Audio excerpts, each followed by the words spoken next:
नमस्कार। औद्योगिक प्रशिक्षण संस्थानों के समस्त इंजीनियरिंग व्यवसायों के विषय इंजीनियरिंग ड्राइंग की पाठ्यचर्या में अंकित प्रसंग मेथड्स ऑफ पिक्टोरियल ड्राइंग पर आज मैं आपको प्रशिक्षण प्रदान करूंगा। तो जैसा कि हमारे आज के टॉपिक का नाम है मेथड्स ऑफ पिक्टोरियल ड्राइंग, इसको पढ़ने से पहले हम ये जान लें कि इस चैप्टर को पढ़ने के बाद में क्या-क्या स्किल्स हम लर्न करेंगे। सबसे पहला है त्रिविमीय वस्तुओं का चित्रीय प्रदर्शन।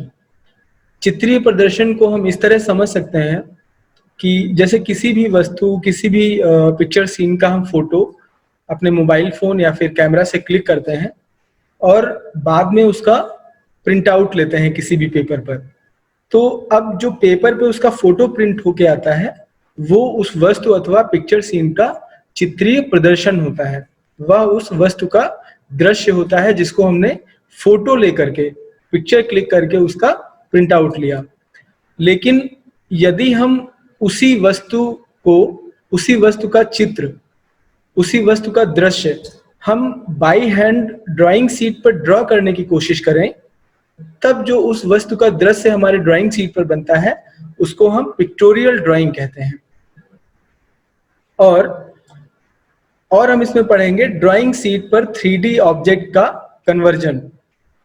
चूंकि आपका ऑब्जेक्ट, जिसका चित्रीय दृश्य हमें ड्राइंग शीट पर बनाना है, वो ऑब्जेक्ट 3 डायमेंशनल है और जो आपका ड्राइंग शीट है वो 2 डायमेंशनल है।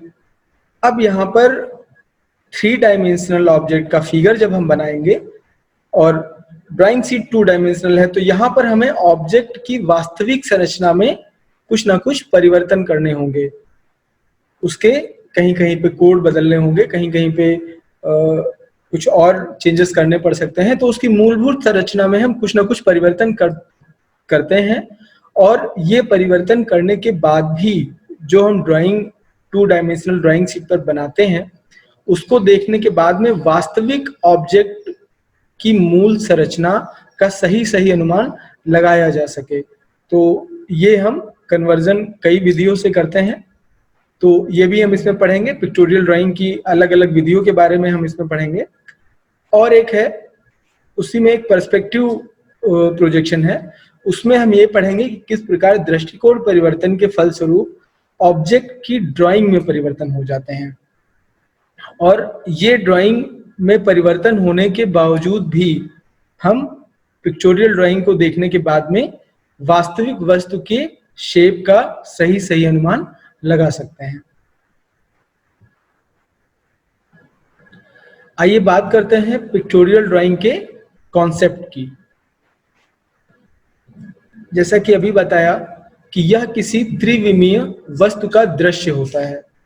ये जो वर्ड्स हैं इनको याद रखिएगा, त्रिविमीय वस्तु का दृश्य। जब हम कोई फोटो क्लिक करते हैं या फिर कैमरे से फोटो किसी वस्तु का क्लिक करते हैं, तो उसका भी प्रिंट आउट जो होता है वह भी त्रिविमीय वस्तु का दृश्य ही होता है। लेकिन यदि हम उसको ड्राइंग में बनाने की कोशिश करें, बाई हैंड बनाने का प्रयत्न करें, तो भी जो हमारा ड्राइंग बन के आता है वो भी उस वस्तु का, त्रिविमीय वस्तु का दृश्य ही होता है। बस अंतर ये है कि वह पिक्चर था और यह ड्राइंग है, बाई हैंड मेड ड्राइंग है। और इस विधि में वस्तु की पूर्ण आकृति दिखाई देती है। यहाँ पर आपको ये समझना आवश्यक है कि पिक्टोरियल ड्राइंग का जो मुख्य अभिलक्षण है वह वस्तु की आकृति है, आकार नहीं।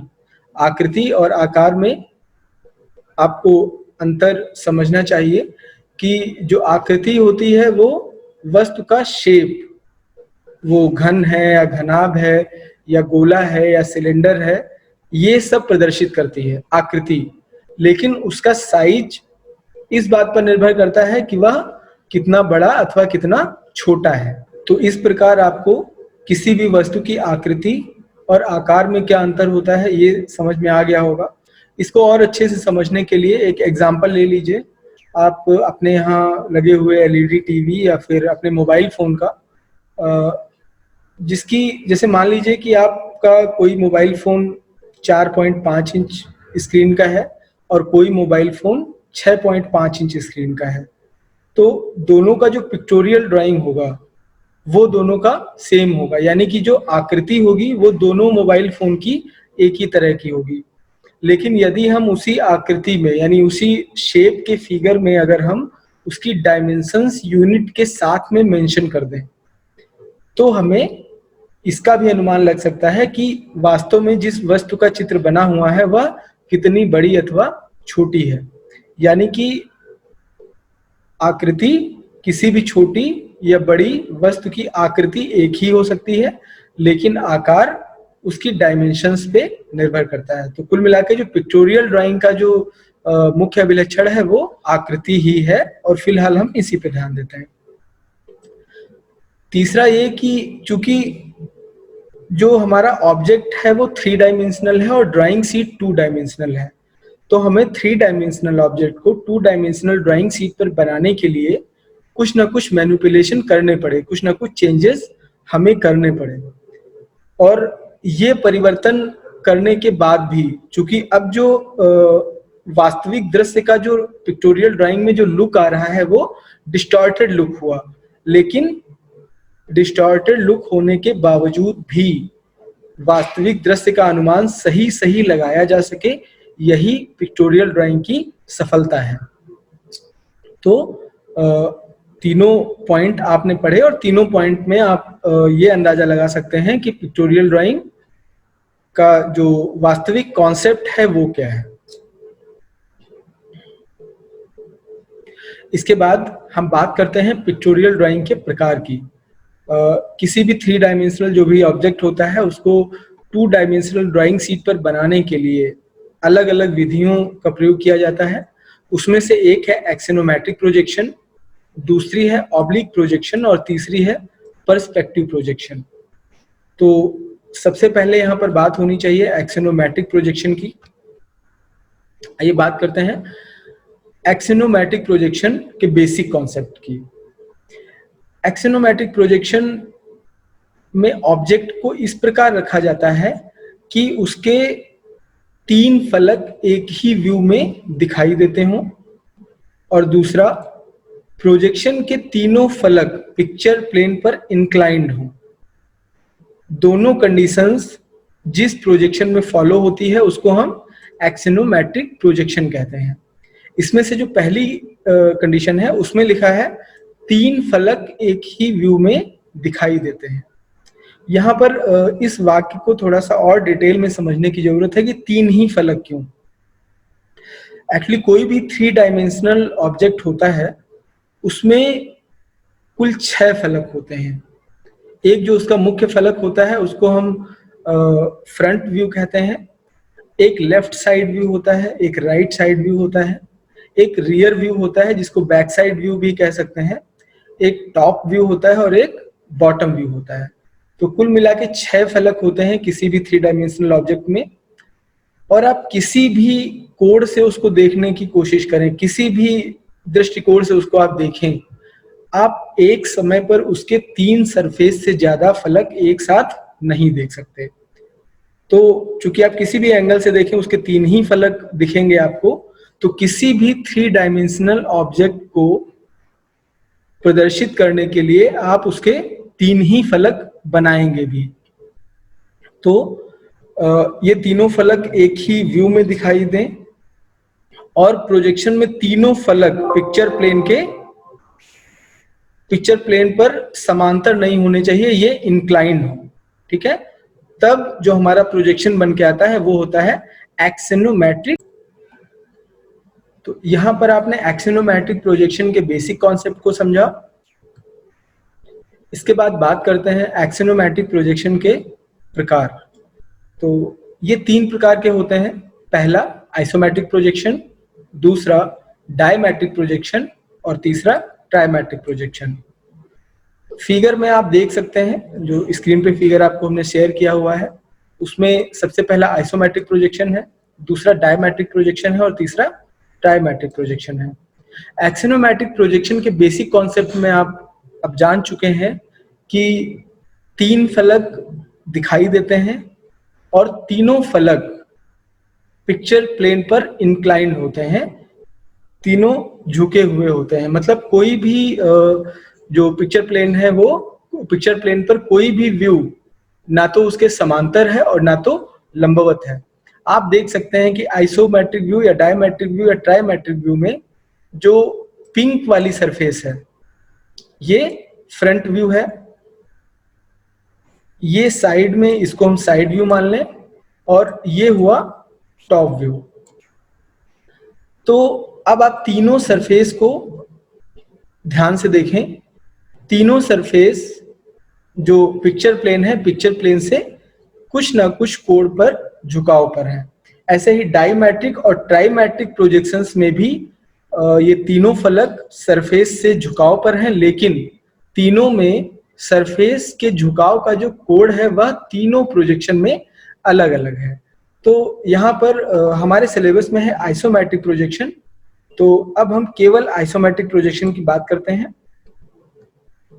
सबसे पहले बात करते हैं आइसोमेट्रिक प्रोजेक्शन के कॉन्सेप्ट की। यह किसी भी सबसे पहले तो किसी भी घन अथवा घनाभ की कल्पना करें। आप घन अथवा घनाभ के अलावा भी किसी 3 डायमेंशनल ऑब्जेक्ट की कल्पना कर सकते हैं, लेकिन चूंकि अभी कॉन्सेप्ट समझने के लिए सबसे इजी यही है कि आप किसी घन अथवा घनाभ की ही कल्पना करें। आपको पता है कि किसी भी घन अथवा घनाभ के कोई भी आउटर कॉर्नर को आप ले लीजिए और वहां पर तीनों एजेस आपस में एक दूसरे पर एक बिंदु पर मिलती हैं और ये तीनों एजेस एक दूसरे के लंबवत होती हैं। मतलब लंबाई चौड़ाई के बीच का कोण 90 अंश होता है, ऊंचाई और लंबाई के बीच का कोण 90 अंश होता है, और ऊंचाई और चौड़ाई के बीच का भी जो कोण होता है वह 90 अंश होता है। तो वास्तविक दृश्य से आप परिचित हैं घन अथवा घनाभ के। इसमें किसी भी बाह्य कॉर्नर पर जहां पर तीनों भुजाएं एक जगह पर मिल रही होती हैं, वहां पर तीनों भुजाओं का जो म्यूचुअल एंगल होता है वो 90 डिग्री होता है। किंतु आइसोमेट्रिक प्रोजेक्शन में जहां पर ये तीनों एजेस एक दूसरे पर मिलती हुई दिखाई देती हैं, वहां पर जिस कोण का हम प्रदर्शन करते हैं वो होता है 120 डिग्री। जहां पर लंबाई चौड़ाई और ऊंचाई तीनों भुजाएं जहां पर जिस बिंदु पर मिल रही होती हैं, वहां पर हम 120 डिग्री से इन एंगल्स को प्रदर्शित करते हैं। और तब उसके अकॉर्डिंग जब हम व्यू को और एक्सटेंड करके जब हम बनाते हैं, तब जो व्यू बनता है वो होता है आइसोमेट्रिक प्रोजेक्शन। यहाँ पर चित्र में हम देख सकते हैं, जो पहला फिगर है उसमें देखेंगे कि एक बिंदु पर 3 भुजाएं आपस में आती हुई मिल रही हैं और तीनों के बीच का जो म्यूचुअल एंगल है, जो परस्पर कोण है, वो 120 अंश है। यही 3 भुजाएं जो एक जगह पर आकर मिल रही हैं, उनमें से हम एक को ऊंचाई मान लें, दूसरी को लंबाई मान लें और तीसरी भुजा को चौड़ाई मान लें। तो यहाँ पर अब हम कल्पना कर सकते हैं कि अगर हम इसी बिंदु को हम किसी घन अथवा घनाभ का बाहरी कॉर्नर का एक बिंदु मान लें, तब हम आगे की ड्राइंग को, आइसोमेट्रिक प्रोजेक्शन की आगे की ड्राइंग को हम कर पाएंगे।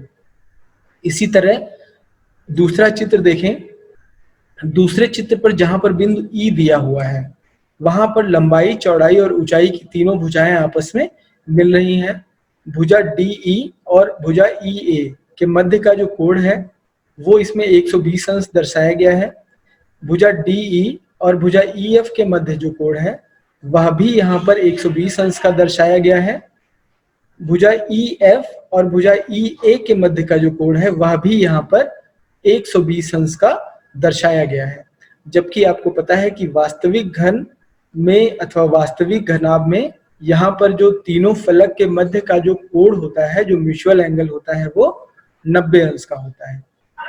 अब देखिए कि यहाँ जहाँ बिंदु A आप देख पा रहे हैं, बिंदु A चूंकि पिक्चर प्लेन पर स्थित बिंदु है और वहीं से ज्यादातर, चूंकि जब हम नीचे से किसी फिगर को बनाना शुरू करते हैं ऊपर की तरफ, तब उसमें गलतियां रहने की संभावना कम रहती है।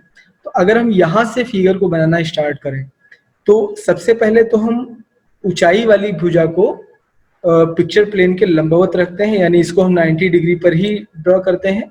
उसके अलावा जो दोनों भुजाएं बची लंबाई और चौड़ाई की, उसको हम सरफेस से 30 डिग्री के एंगल पर रखते हैं। और वो क्यों रखते हैं? क्योंकि बिंदु ई पर आप देख पा रहे हैं कि तीनों भुजाएं, लंबाई, चौड़ाई और ऊंचाई के मध्य का जो कोण है वो 90 डिग्री है बिंदु ई पर।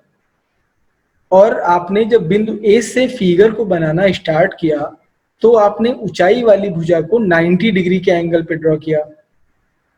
अब चूंकि दोनों भुजाओं के बीच का जो कोण होना चाहिए वो 120 डिग्री है, और 120 डिग्री में से आपने ऊंचाई वाली भुजा को आपने 90 अंश पर ड्रॉ कर रखा है। तो अब यहाँ पर 120 अंश से 90 सब्ट्रैक्ट कर दीजिए तो आया 30 डिग्री। और इसीलिए लंबाई और चौड़ाई की भुजाओं को हम पिक्चर प्लेन से 30 डिग्री पर ड्रॉ करते हैं। पूरे चित्र में आप देख सकते हैं कि भुजा DB, भुजा EA और भुजा FC ये ऊंचाई वाली भुजाएं हैं और इनको पिक्चर प्लेन से लंबवत रखा गया है। भुजा GF, भुजा DE और भुजा BA ये लंबाई वाली भुजाएं हैं और इनको सरफेस से 30 डिग्री के एंगल पर रखा गया है। भुजा DG, भुजा EF और भुजा EAC ये तीनों भुजाएं सरफेस से 30 डिग्री पर रखी गई हैं। तो इस तरह जो फिगर बन के आया वो हुआ आइसोमेट्रिक प्रोजेक्शन। इसके बाद हम बात करते हैं पिक्टोरियल ड्राइंग के दूसरे प्रकार पर। पिक्टोरियल ड्राइंग का दूसरा प्रकार है ऑब्लिक प्रोजेक्शन। आइए समझते हैं कि ऑब्लिक प्रोजेक्शन का बेसिक कॉन्सेप्ट क्या है। जब किसी त्रिविमीय वस्तु के 3 फलक इस प्रकार से प्रदर्शित किए जाएं कि फ्रंट अथवा साइड व्यू में से कोई एक फलक पिक्चर प्लेन के समांतर हो और जो शेष दूसरा फलक बचा वह पिक्चर प्लेन के पर इंक्लाइंड हो, यानी कि झुकाव के साथ में हो, तब जो प्रोजेक्शन बन के आता है उसको हम कहते हैं ऑब्लिक प्रोजेक्शन। चित्र में आप देख सकते हैं कि जो ये वाला भाग है, यानी कि जो ऑब्जेक्ट का फ्रंट व्यू है, इसको हमने बिना किसी मैनिपुलेशन के बनाया है। बिना किसी मैनिपुलेशन मतलब जो लंबाई वाली भुजा है उसको हमने पिक्चर प्लेन से 0 डिग्री पर रखा है, यानी पिक्चर प्लेन से समांतर रखा हुआ है, और जो ऊंचाई वाली भुजा है उसको हमने पिक्चर प्लेन से 90 डिग्री पर रखा हुआ है। यानी यहाँ पर लंबाई और ऊंचाई के बीच का कोण जो है वो 90 डिग्री है, जो वास्तविकता में भी 90 डिग्री ही होता है। यानी यहाँ पर हमने फ्रंट व्यू को बिना किसी मैनिपुलेशन के बनाया है और फ्रंट व्यू यहाँ पर पिक्चर प्लेन के समांतर है। शेष जो बचा साइड व्यू, चूंकि फ्रंट अथवा साइड व्यू की ही बात हो रही थी, तो शेष जो साइड व्यू बचा इसको हमने किसी कोण पर इंक्लाइंड रखा हुआ है पिक्चर प्लेन से। तो अब ये जो बना, और इसी के चूंकि अब ये इंक्लाइंड है और फ्रंट व्यू हमारा बिना इंक्लाइंड है, वो एकदम बिना किसी मैनिपुलेशन के है, तो इन दोनों के बीच में अब आपको टॉप व्यू को ड्रॉ करना है। टॉप व्यू को आपने इसी के अकॉर्डिंग ड्रॉ कर लिया। इसके बाद जो हमारा ड्राइंग बन के आया वो है ऑब्लिक प्रोजेक्शन। इसको कहते हैं ऑब्लिक प्रोजेक्शन। इसके बाद आइए बात करते हैं ऑब्लिक प्रोजेक्शन के प्रकार। ऑब्लिक प्रोजेक्शन 3 प्रकार के होते हैं। सबसे पहला कैवेलियर प्रोजेक्शन, दूसरा कैबिनेट प्रोजेक्शन और तीसरा है क्लिनोग्राफिक प्रोजेक्शन। तो आइए इसके बाद हम बात करते हैं ऑब्लिक प्रोजेक्शन के जो तीनों प्रकार हैं, इनमें अलग अलग प्रकारों पर हम बात करते हैं। सबसे पहले हम बात करते हैं कैवेलियर और कैबिनेट की। कैवेलियर और कैबिनेट की जो कॉन्सेप्ट है वो समझने के लिए सबसे पहले फिगर को जैसे कि बनाना ही आप स्टार्ट करें, तो इसमें ऊंचाई वाली जो विमा है उसको हम पिक्चर प्लेन से ऊर्ध्वाधर रखते हैं, लंबवत रखते हैं, उसको हम 90 डिग्री पर ड्रॉ करते हैं। और जो शेष 2 विमाएं बची, यानी कि लंबाई और चौड़ाई, उनमें से एक भुजा को हम पिक्चर प्लेन से समांतर रखते हैं, यानी कि क्षैतिज रखते हैं, 0 डिग्री के एंगल पर रखते हैं। और अब जो तीसरी भुजा बची लंबाई अथवा चौड़ाई में से, उसको 45 अंश अथवा 63.4 अंश के कोण पर हम इंक्लाइंड करते हैं। तो अगर हम तीसरी वाली भुजा को 45 अंश पर इंक्लाइंड करते हैं तब जो हमारा प्रोजेक्शन बनता है वो बनता है कैवेलियर। और अगर हम तीसरी वाली भुजा को, लंबाई या चौड़ाई वाली जो भी भुजा हमारी शेष बची थी, उसको अगर हम 63.4 अंश के कोण पर अगर हम इंक्लाइंड करें तो हमारा बनता है कैबिनेट प्रोजेक्शन। फिगर में हम देख सकते हैं कि पहले फिगर में देखें, ये जो वाई एक्सिस है, वाई एक्सिस को हमने 90 डिग्री पर रखा है, यानी कि ये ऊंचाई वाली विमा है। एक्स एक्सिस को हमने 0 डिग्री के एंगल पर रखा है, ये यहाँ पर चौड़ाई वाली विमा है। और इसके अलावा जो जेड एक्सिस है, यानी कि जिस पर हमने लंबाई वाली विमा को रखा हुआ है, उसको हमने 45 डिग्री के कोण पर इंक्लाइंड किया हुआ है, यानी ये वाला जो कोण है ये 45 डिग्री है। तो यहाँ पर जो फिगर बन के आया उसको कहते हैं कैवेलियर प्रोजेक्शन। इसके अलावा जो दूसरी टाइप का हमारा प्रोजेक्शन है वो है कैबिनेट प्रोजेक्शन, और इसमें हम देख सकते हैं कि जो हमारी ऊंचाई वाली भुजा है वो वाई एक्सिस पर है और इसको हमने पिक्चर प्लेन के लंबवत रखा हुआ है। इसके अलावा जो एक्स एक्सिस है उस पर हमने लंबाई वाली भुजा को रख रखा है और यह पिक्चर प्लेन के समांतर है, यानी कि 0 डिग्री के एंगल पर है। इसके अलावा जो जेड एक्सिस है, जेड एक्सिस पर हमने रखा हुआ है चौड़ाई वाली भुजा को, और इसका जो हमने पिक्चर प्लेन से कोण रखा है वह रखा है 63.4 अंश। तो इस प्रकार से जो प्रोजेक्शन बना उसको कहते हैं कैबिनेट प्रोजेक्शन। तो आइए बात करते हैं ऑब्लिक प्रोजेक्शन के तीसरे प्रकार क्लिनोग्राफिक प्रोजेक्शन की। पिछली स्लाइड पर हमने देखा कैवेलियर और कैबिनेट में जो मुख्य फलक होता है उसको पिक्चर प्लेन के समांतर रखते हैं। कैवेलियर और कैबिनेट का जो सिद्धांत है वो ये है कि कोई सा एक फलक फ्रंट अथवा साइड से, तो इसमें से कोई एक सरफेस जो मुख्य फलक होता है उसको हम पिक्चर प्लेन के समांतर रखते हैं। लेकिन कभी कभी रिक्वायर्ड होता है कि इस फलक को किसी अन्य आवश्यक कोण पर, वांछित कोण पर प्रदर्शित किया जाए। तो इस प्रकार जो प्रोजेक्शन बनते हैं और केवल मुख्य फलक को किसी अन्य वांछित कोण पर प्रदर्शित करते हैं, बाकी सारी जो इसकी प्रॉपर्टीज होती हैं, बाकी सारे जो अभिलक्षण होते हैं वो अन्य कैवेलियर या कैबिनेट की तरह होते हैं, यानी कि ऑब्लिक प्रोजेक्शन की तरह ही होते हैं। लेकिन मुख्य फलक को थोड़ा बहुत वांछित कोण पर हम लोग प्रदर्शित करते हैं। तो ये क्लिनोग्राफिक प्रोजेक्शन होता है। क्लिनोग्राफिक प्रोजेक्शन और ज्यादा जेन्युइन होता है कैवेलियर और कैबिनेट की अपेक्षा। इसके अतिरिक्त जो क्लिनोग्राफिक प्रोजेक्शन होता है इसको ड्राइंग में हम लोग कम यूज करते हैं। इसके अलावा पिक्टोरियल टेक्नोलॉजी में, कैमरा वगैरह में, और इसको बाकी आर्किटेक्ट्स इसको ज्यादा यूज करते हैं। तो ये होता है क्लिनोग्राफिक प्रोजेक्शन। इसके बाद आइए बात करते हैं पिक्टोरियल ड्राइंग के तीसरे प्रकार की, पर्सपेक्टिव प्रोजेक्शन की।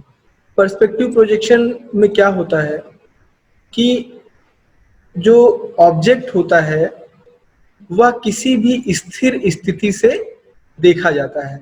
कोई एक बिंदु जिसको हम स्टेशन पॉइंट कहते हैं या फिर उसको व्यू पॉइंट कह लें, तो वहां से हम किसी वस्तु को देखते हैं और पिक्चर प्लेन को ऑब्जेक्ट के अपोजिट में रखते हैं। मतलब जो व्यूअर है और पिक्चर प्लेन के बीच में हम ऑब्जेक्ट को रखते हैं पर्सपेक्टिव प्रोजेक्शन में।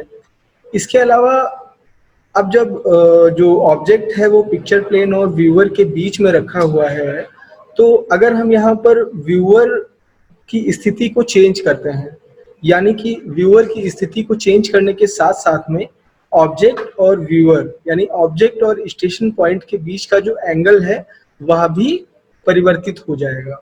यानी कि दृष्टिकोण जो है ऑब्जेक्ट को देखने का वह परिवर्तित हो जाएगा, और जो पिक्चर प्लेन है वो ऑब्जेक्ट के अपोजिट में रखा हुआ है। यानी कि पहले स्टेशन पॉइंट है यानी कि व्यूअर है, बीच में ऑब्जेक्ट रखा हुआ है और उसके अपोजिट साइड में पिक्चर प्लेन है। तो अब जब स्टेशन पॉइंट और ऑब्जेक्ट के बीच का जब कोण परिवर्तित हो गया, तो अब जो प्रोजेक्शन हमारे पिक्चर प्लेन पर पड़ रहे हैं वो भी परिवर्तित हो जाएंगे। तो इस तरह से दृष्टिकोण परिवर्तित करने पर, यानी दृष्टिकोण परिवर्तित करने के साथ साथ में जो प्रोजेक्शन है वो भी चेंज हो जाएंगे, यानी कि जो फाइनल फिगर जो हमारा पिक्चर प्लेन पर बन के आएगा वो भी चेंज हो जाएंगे। बात करते हैं पर्सपेक्टिव प्रोजेक्शन के प्रकार। 3 प्रकार के पर्सपेक्टिव प्रोजेक्शन ड्राइंग में होते हैं। सबसे पहला होता है पैरेलल पर्सपेक्टिव प्रोजेक्शन, यानी कि 1 पॉइंट पर्सपेक्टिव।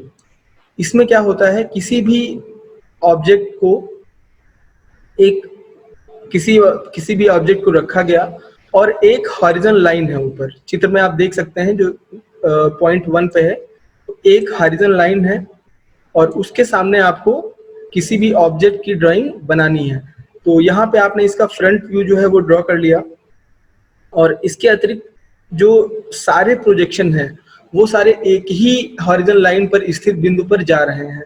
तो इस तरह आप देख सकते हैं कि 1 पॉइंट प्रोजेक्शन में किस तरह किसी 3 डायमेंशनल ऑब्जेक्ट को दिखाया गया है। इसी प्रकार आइए बात करते हैं पर्सपेक्टिव प्रोजेक्शन के दूसरे प्रकार की। इसको एंगुलर पर्सपेक्टिव या फिर 2 पॉइंट पर्सपेक्टिव कहते हैं। फिगर में आइए देखते हैं कि किस तरह से उसी फिगर को, जैसे अभी हमने 1 पॉइंट पर्सपेक्टिव में किसी ऑब्जेक्ट के प्रोजेक्शन खींचे थे, ऑब्जेक्ट वही है लेकिन यहाँ पर हॉरिजॉन्टल लाइन के ऊपर हमने 2 बिंदुओं को ले लिया है। और हॉरिजॉन्टल पॉइंट पर इन 2 बिंदुओं को लेने का मतलब सिर्फ यह है कि जितने भी प्रोजेक्शन हैं, यानी कि जितनी भी प्रोजेक्शन लाइंस हैं, वो तीनों वो सारी जो लाइंस हैं, प्रोजेक्शन लाइंस हैं, वो सारी की सारी जा करके इन बिंदुओं पर अवश्य मिलेंगी जाके। आप देखिए, एक ही ऑब्जेक्ट को पहले हमने 1 पॉइंट पर्सपेक्टिव में शो किया और उसी ऑब्जेक्ट को हमने बाद में 2 पॉइंट पर्सपेक्टिव में शो किया, और यहाँ पर आप देख सकते हैं कि दोनों के प्रोजेक्शन में कितना अंतर देखने को मिलता है। इसके बाद आइए बात करते हैं पर्सपेक्टिव प्रोजेक्शन के तीसरे प्रकार की, ऑब्लिक या फिर 3 पॉइंट पर्सपेक्टिव। ये जो 3 पॉइंट पर्सपेक्टिव होता है या फिर ऑब्लिक पर्सपेक्टिव, इसमें हॉरिजॉन्टल लाइन पे हम 3 बिंदुओं को लेते हैं। अब फिर से उसी ऑब्जेक्ट के प्रोजेक्शन को हम लोग देख रहे हैं कि उसी ऑब्जेक्ट के ये सारे प्रोजेक्शन की जो लाइंस हैं, ये तीनों बिंदुओं तक जाएंगी। ठीक है, यहाँ पर देख सकते हैं, यहाँ पर भी देख सकते हैं कि इस बिंदु को भी जा रही है और इस बिंदु को भी जा रही है। अब देख सकते हैं कि जो ऑब्जेक्ट है उसका जो प्रोजेक्शन हुआ वह फिर से परिवर्तित हो गया। कल्पना करिए कि ये तीनों प्रोजेक्शन जो आप देख रहे हैं चित्र में, 1, 2 और 3 में 3 तरह के प्रोजेक्शन वहां पर बने हुए हैं। 1 पॉइंट पर्सपेक्टिव, 2 पॉइंट पर्सपेक्टिव और 3 पॉइंट पर्सपेक्टिव। तीनों ही फिगर्स में प्रोजेक्शंस कितना बदल गए हैं, जबकि तीनों प्रकार के पर्सपेक्टिव प्रोजेक्शन में हम एक ही वस्तु के प्रोजेक्शन बना रहे हैं, फिर भी तीनों में प्रोजेक्शन जो हमारे आए वो ड्राइंग शीट पर बन के अलग अलग आए। तो इस तरह से 1 पॉइंट पर्सपेक्टिव, 2 पॉइंट पर्सपेक्टिव और 3 पॉइंट पर्सपेक्टिव में सभी जो है वो 3 के तीनों जेन्युइन है। कौन सा उसमें ज्यादा क्लियर प्रोजेक्शन किस पॉइंट में दिख रहा है, ये आपको चूज करना है। तो इस प्रकार आपने पिक्टोरियल ड्राइंग के सभी विधियों को देखा और इसके बाद आज के प्रसंग में आपको सीखने को मिला, आपने पिक्टोरियल ड्राइंग के कॉन्सेप्ट को समझा कि पिक्टोरियल ड्राइंग्स को हम किस लिए यूज करते हैं, उसका प्रयोग क्या है और उसकी उपयोगिता क्या है। इसके बाद में आपने पढ़ा एक्सिनोमेट्रिक प्रोजेक्शन, और एक्सिनोमेट्रिक प्रोजेक्शन के वैसे तो 3 प्रकार थे, लेकिन आइसोमेट्रिक प्रोजेक्शन आपके सिलेबस में है। और आइसोमेट्रिक प्रोजेक्शन में आपने देखा कि जो तीनों विजिबल सरफेस होते हैं किसी भी वस्तु के, वो तीनों सरफेस पिक्चर प्लेन पर इंक्लाइंड होते हैं, और किस तरह से इंक्लाइंड होते हैं ये भी आपने देखा। इसके अलावा ऑब्लिक प्रोजेक्शन में आपने पढ़ा कि किस तरह जो मुख्य सरफेस होता है उसको हम पिक्चर प्लेन के समांतर रखते हैं, और इसके अतिरिक्त अगर हम दूसरा जो पिक्चर प्लेन है उसको अगर हम 45 डिग्री के अंश पर रखते हैं तो कैवेलियर प्रोजेक्शन बनता है, और अगर उसको हम 63.4 अंश के कोण पर रखते हैं तो कैबिनेट प्रोजेक्शन बनता है। इसके अतिरिक्त अगर मुख्य फलक को भी हम एक डिजायरेबल एंगल पर अगर हम प्रदर्शित करते हैं तो बनता है क्लिनोग्राफिक प्रोजेक्शन। और इसके बाद आपने पढ़ा पर्सपेक्टिव प्रोजेक्शन। पर्सपेक्टिव प्रोजेक्शन में आपने देखा कि जैसी इमेज, जब भी हम किसी ऑब्जेक्ट को देखते हैं तो जिस तरह की इमेज हमारी आंखों पर बनती है, हम बिल्कुल वैसा का वैसा जब हम ड्राइंग शीट पर ड्रॉ करने की कोशिश करते हैं तब बनता है पर्सपेक्टिव प्रोजेक्शन। और फिर इसके प्रकार हमने पढ़े, जिसमें 1 टाइप पर्सपेक्टिव, 2 पॉइंट पर्सपेक्टिव और 3 पॉइंट पर्सपेक्टिव को हमने अलग अलग देखा, और उसके चित्र भी कैसे परिवर्तित हो जाते हैं, उसके प्रोजेक्शन कैसे तीनों प्रकार में परिवर्तित हो जाते हैं, ये भी हमने देखा। आज के पूरे प्रसंग में जो हमने बुक्स यूज की हैं, जहां से हमने पूरा डेटा उठाया है, तो उसमें से पहली बुक है इंजीनियरिंग ड्राइंग। इसको NSQF सिलेबस के अकॉर्डिंग निमी चेन्नई ने पब्लिश किया है। दूसरी बुक हमने यूज की है टेक्निकल ड्राइंग। ये बुक पॉलिटेक्निक कोर्सेज में चलती है और HD उपाध्याय जी ने इसको लिखा है और एशियन टेक पब्लिशर्स ने इसको पब्लिश किया है। इंटरनेट के माध्यम से जो वेबसाइट्स हमने यूज की हैं, वो पहली वेबसाइट है www.draftsmanmechanical.com और दूसरी वेबसाइट है www.smartdraw.com। इन बुक्स और इन वेबसाइट की सहायता से आप इस प्रसंग के अंतर्गत और अधिक ज्ञान प्राप्त कर सकते हैं। आज मैंने आपको मेथड्स ऑफ पिक्टोरियल ड्राइंग पर प्रशिक्षण प्रदान किया। आशा है कि यह प्रशिक्षण आपके भविष्य हेतु मददगार होगा। धन्यवाद।